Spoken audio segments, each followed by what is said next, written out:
Prime Minister Justin Trudeau is heading to the NATO Leaders Summit in Lithuania this week, where Canada is likely to play a larger than usual role in two critical discussions: the alliance's expanding membership and its efforts to refocus on collective defense.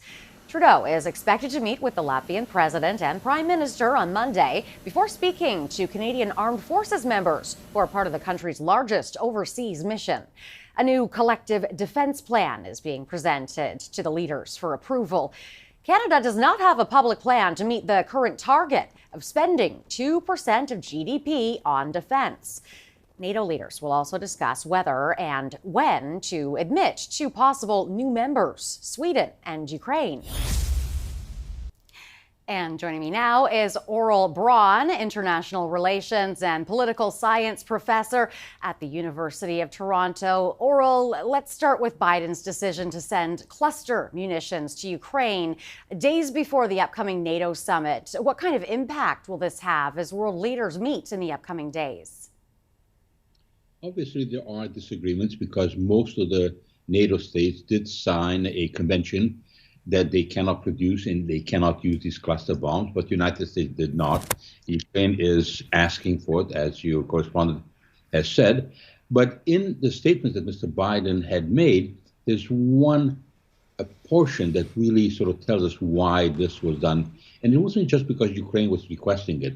It is because the West has been unable to supply Ukraine with all the artillery, and especially the artillery shells that it needs.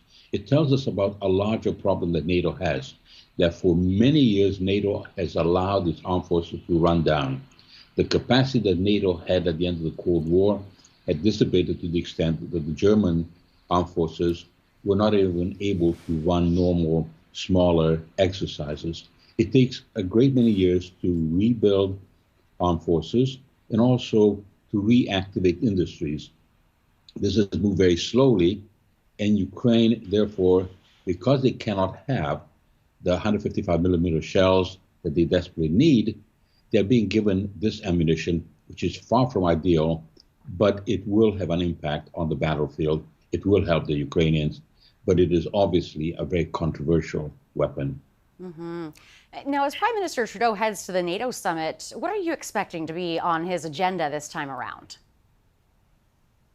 Canada is in a somewhat difficult situation because the momentum now is to very sharply increase spending.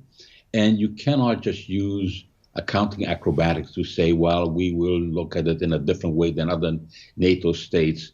And the 2%, according to the current Secretary General of NATO, is not to be the upper spending, the ceiling. It is to be a floor, and we're not anywhere close to that. And what we are seeing is that NATO has decided that they want to rebuild deterrence and that they want to have deterrence by denial, which means that you have to have troops on the ground.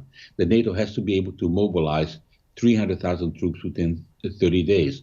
They cannot do that at the moment, so they have to spend the money, they have to train the troops, they have to deploy them. In the Baltic states where Canada has a battalion, there's been a decision made to increase that to brigade levels. So Canada will have a problem doing that. And so we will have to see what Canada will do in particular. But there are other areas as well. One of them is membership for Ukraine. It will not happen immediately, but could be accelerated. Sweden is in the waiting room. It is being blocked by Turkey for cynical political reasons by the Turkish dictator. So that's one other factor. The enlargement of NATO's mission. Will NATO do more in the Far East? That is another key decision that needs to be made. All right, we will have to leave it there. That is our time. Aurel Braun, international relations and political science professor at the University of Toronto. Thanks for your time today. Thank you.